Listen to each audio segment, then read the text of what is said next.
Hey, Asian guy here. I've spent years watching financial markets from the inside out, and if there's one thing I've learned, it's this. The biggest moves rarely show up in the loudest headlines. The real game is usually quiet, boring-looking, and brutally effective. So let me hit you with a question.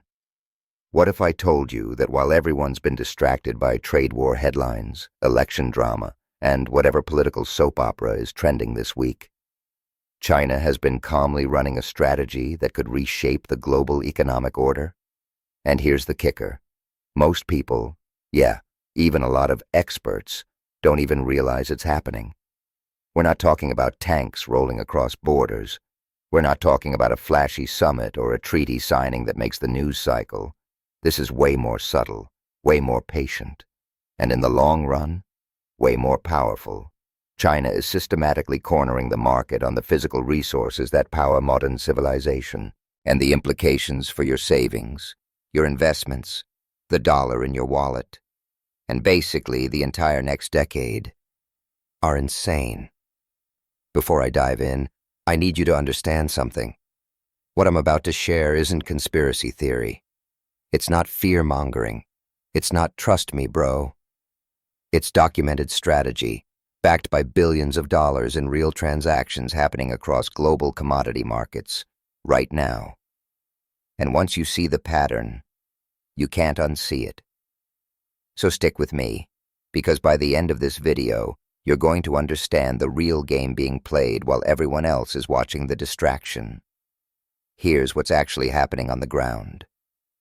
China isn't just the world's factory anymore. That's old news from 20 years ago. They evolved past cheap manufacturing. What they've become is something more strategic, and honestly, a lot more dangerous to Western economic dominance. They're positioning themselves to control the supply chains for nearly every critical material modern technology depends on. And I'm not exaggerating when I say every. Semiconductors that power your phone and laptop. Solar panels everyone says are the future of energy. Electric vehicles governments are mandating. Defense systems that protect nations. Aerospace technology. Advanced manufacturing. Medical devices. All of it needs specific metals and rare materials to function. And China is locking down global supply at a pace that should be setting off alarm bells in every Western capital. Just sit with the logic for a second. If you control the raw materials, you control who can manufacture. If you control manufacturing, you control prices. If you control prices, you control economies. It's not complicated. It's actually beautifully simple once you zoom out. And Beijing has been playing this long game for years. While Western nations obsess over quarterly earnings reports and election cycles, China's running a comprehensive national strategy to secure industrial metals across the entire spectrum. Rhodium, essential for catalytic converters and chemical processing. Palladium for electronics and hydrogen fuel cells. Platinum for everything from medical equipment to petroleum refining. Rare earth elements. Sounds exotic, but they're critical for magnets in wind turbines and electric motors. Copper, the backbone of electrical infrastructure. Lithium for basically every battery tech. Cobalt for battery stability and jet engines. Nickel for stainless steel and battery cathodes. And dozens of other materials most people have never heard of. But civilization literally can't function without. And this isn't just opportunistic buying when prices are low. This is systematic, strategic stockpiling, often through state-owned enterprises, backed by government policy, and effectively unlimited funding. The scale is hard to comprehend until you add up the numbers. Billions deployed month after month, year after year, with singular focus. And the evidence is everywhere once you know what to look for. Unusual price moves in obscure metal markets. Chinese companies outbidding Western firms for mining rights in Africa and South America. Massive increases in Chinese metal imports even when manufacturing output looks flat. Strategic reserves being built that dwarf what Western nations maintain. And on rare earths? China already controls something like 70% of mining and around 90% of processing, separation, and refining capacity depending on the estimate, which is the real choke point. Not mining, processing. Even if rare earths are mined in places like Australia or the US, they often still get shipped to China to be processed, because the expertise and infrastructure is there. Those elements, neodymium, dysprosium, people butcher it as diprosium, terbium, you'll hear terbium. They're critical for everything from smartphone components to missile guidance systems to MRI machines. Without them, modern tech doesn't just get expensive, it stops working. And now they're expanding that same dominance across other categories of metals systematically. Because if you control the materials, you don't just control manufacturing. You control innovation itself. You control which countries can build advanced industries, and which ones are dependent on you for permission.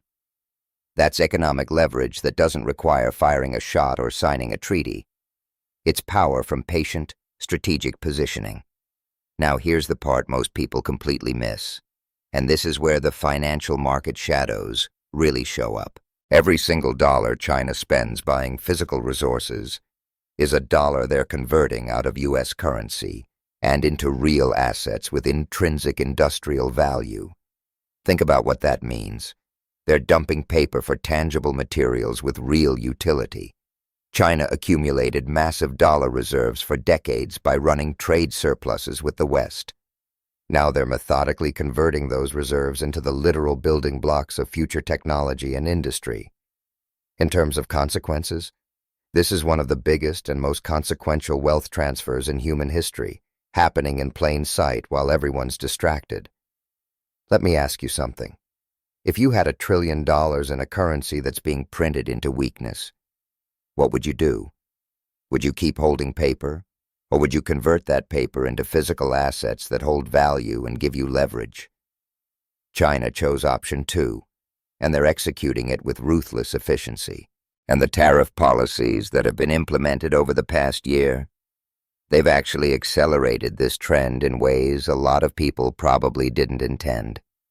If trade volumes between the US and China get reduced, fewer dollars flow into China through normal commerce. So what's Beijing's response? Panic? Beg for a trade deal? Not even close. They adapt like long-term strategic thinkers. They trade less in dollars and increasingly in RMB, renminbi with global partners. They use existing dollar reserves to aggressively buy resources before those dollars lose more value. And they build alternative trade and financial systems that don't depend on Western infrastructure or Western rules. And if you think this is just economics, you're missing the bigger picture. This is about global power, and it hits the dollar directly. The US dollar is already on track for its worst year since 2017, down around 8% against a basket of major currencies. And when I say the dollar is weakening, I'm not talking about normal day-to-day noise. I'm talking about a structural shift, driven by changes in global trade, reserve behavior, and capital flows. Options traders on Wall Street, the people who literally get paid to bet on currency moves, have been leaning bearish on the dollar. And there's a reason you need to understand. Dollar down cycles driven by structural factors, not temporary sentiment, historically last 5 years or more once they begin. This isn't a dip that magically fixes itself in 6 months. This is a multi-year trend, and we might only be in year 1. If you're finding this valuable and you want to stay ahead of these trends, do me a favor and hit that subscribe button right now. I spend serious time researching deep structural shifts that mainstream media either misses completely or dumbs down into useless sound bites. Your subscription genuinely helps me keep producing this kind of in-depth analysis. So click that button. Now let me show you a perfect real-world example of what I'm talking about. Look at the silver market. Silver prices have gone absolutely parabolic over the past year, trading well above $76 per ounce and even spiking into the 80s. If you bought silver at the beginning of 2025, you'd be sitting on roughly 150% gains. That's not normal. That's not gradual appreciation. That's supply shock meeting insane demand. And here's what most people don't understand. Silver used to be treated mostly like a monetary metal, coins, store of value, with some industrial use, but it has evolved into something governments increasingly treat as strategically critical. Why? Because silver is essential for advanced semiconductor manufacturing. It's needed for solar panel production at scale. Defense systems depend on it. Aerospace depends on it. Modern medicine uses it. The electrical grid needs it. Without enough silver supply, entire industries grind to a halt, and the supply-demand problem is simple.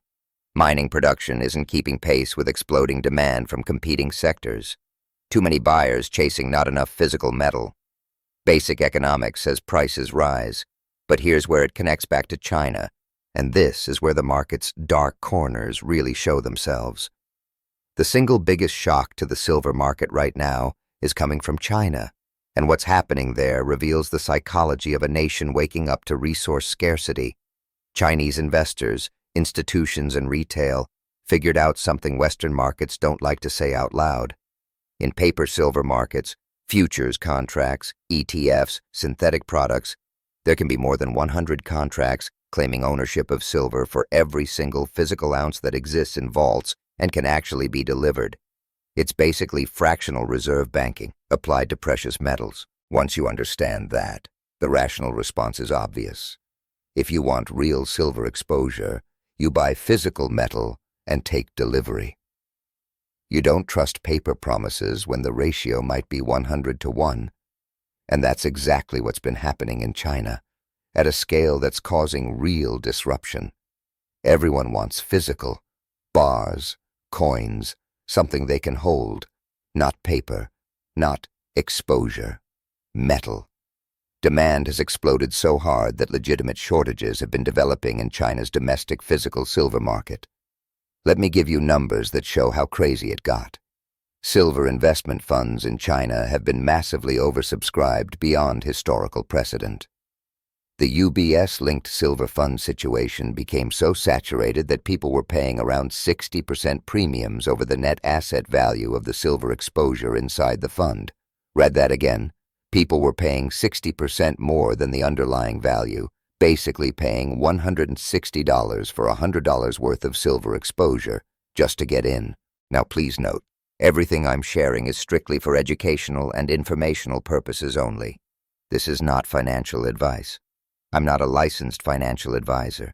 You should do your own research and consult qualified professionals before making any investment decisions. Financial markets are unpredictable, and past performance never guarantees future results. And yes, obviously, that 60% premium is extremely dangerous. If the premium collapses back to zero, which it eventually will, investors could face catastrophic losses even if the underlying silver price stays flat. That's reckless speculation by any measure. But here's what that behavior reveals about reality on the ground. 2 critical facts. First, physical silver supply in China got so tight people couldn't acquire metal through normal channels at any reasonable price. The shortage is real and severe. Second, investors are genuinely afraid they won't be able to acquire any silver in the future, regardless of price, so they front-run. They pay whatever it takes today, hoping prices keep rising fast enough to justify absurd premiums. That's fear-driven buying, and fear is a monster in markets.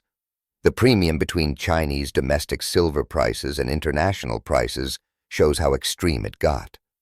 Silver traded above $80 per ounce in local Chinese markets, roughly 10% higher than global spot. In a normal, efficient market, that arbitrage gap gets instantly exploited. Metal moves from low-price regions to high-price regions until prices equalize. The fact that the gap persisted, and even widened, tells you physical supply constraints were so intense that normal arbitrage mechanisms started breaking down. Now I'm going to be completely honest and balanced with you. What's happening in Chinese silver markets turned into a speculative mania.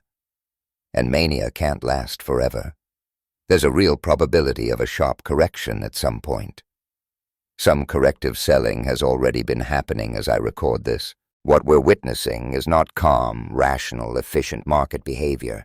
It's speculative excess, fear and greed at the same time.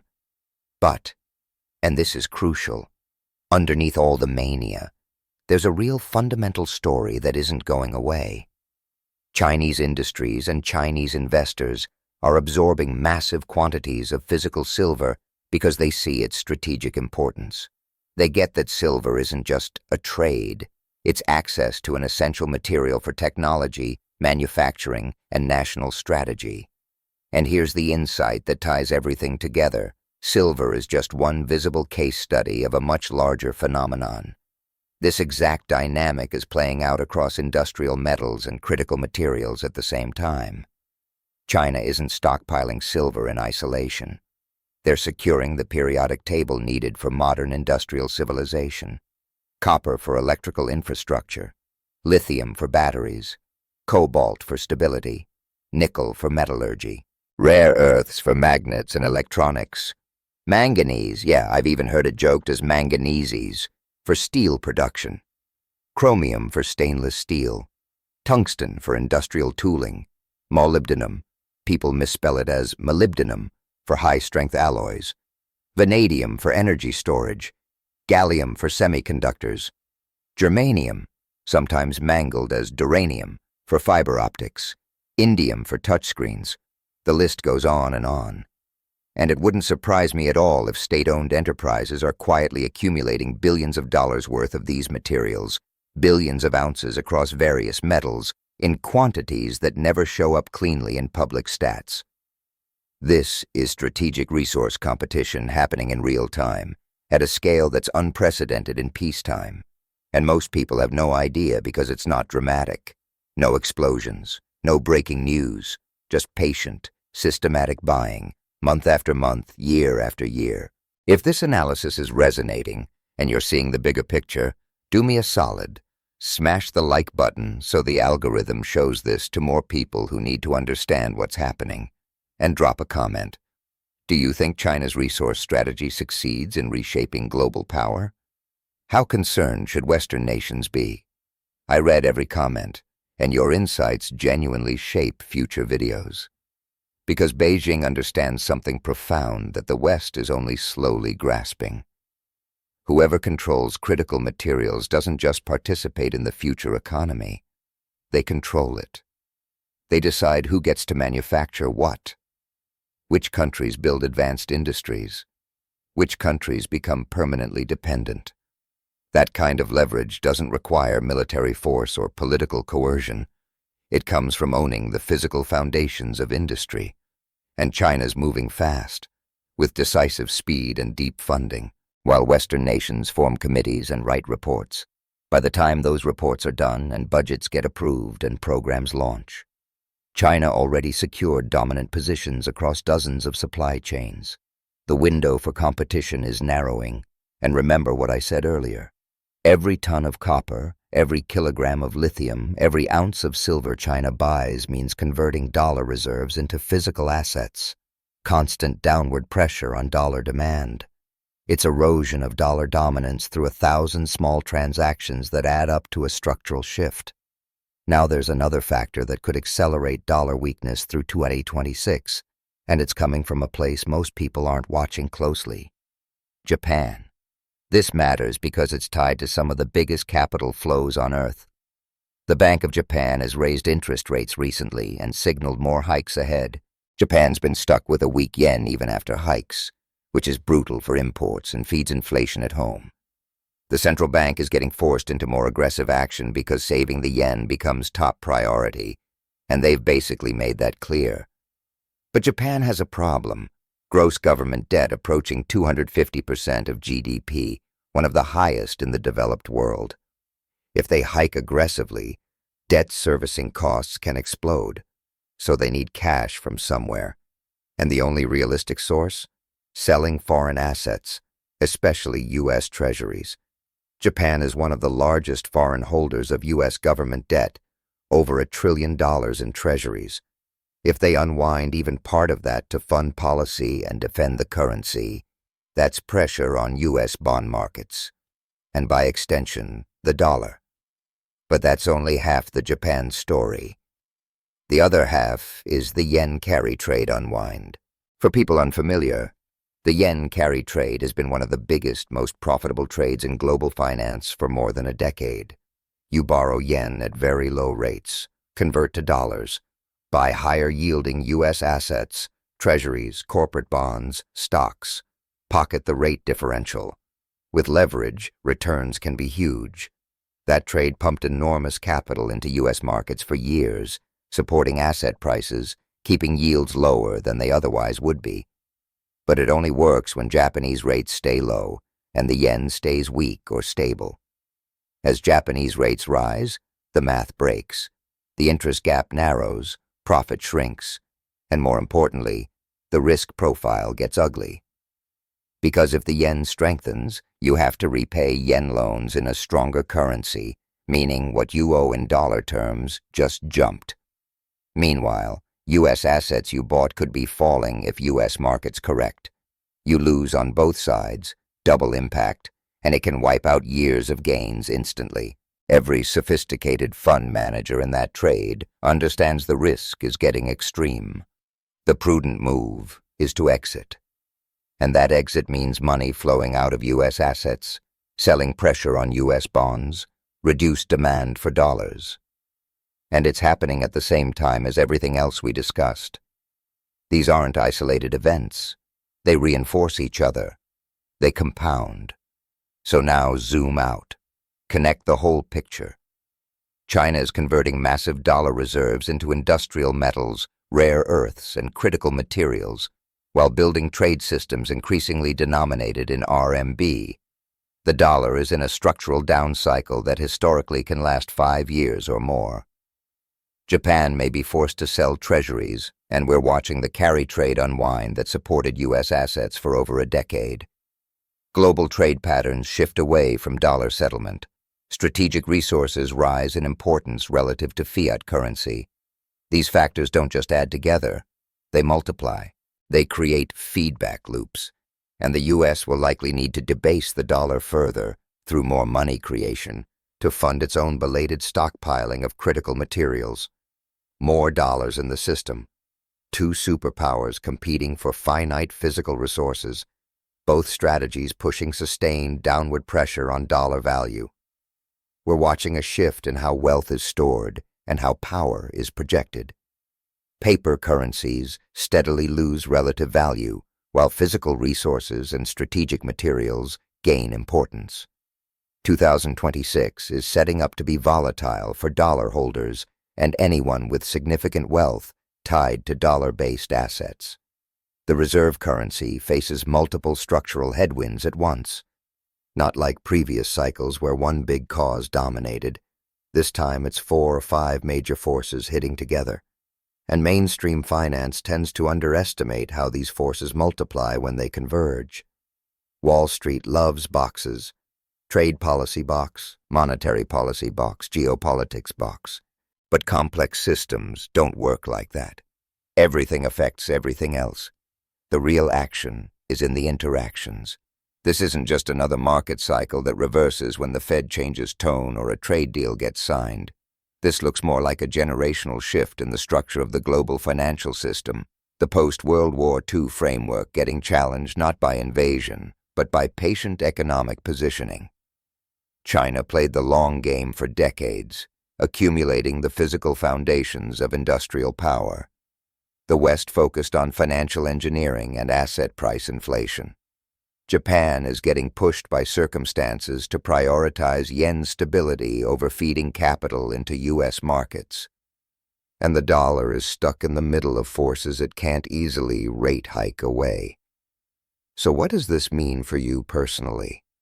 If you're holding serious wealth in dollars or dollar-denominated assets, the assumptions that worked for the last 50 years might not work for the next 50. It means real physical assets. Tangible resources and strategic materials may become more valuable over time relative to paper currency. It means we're entering a period of monetary instability where traditional safe havens might behave differently than history books suggest. It means diversification isn't just more stocks or more bonds. It's across asset classes and maybe even currencies.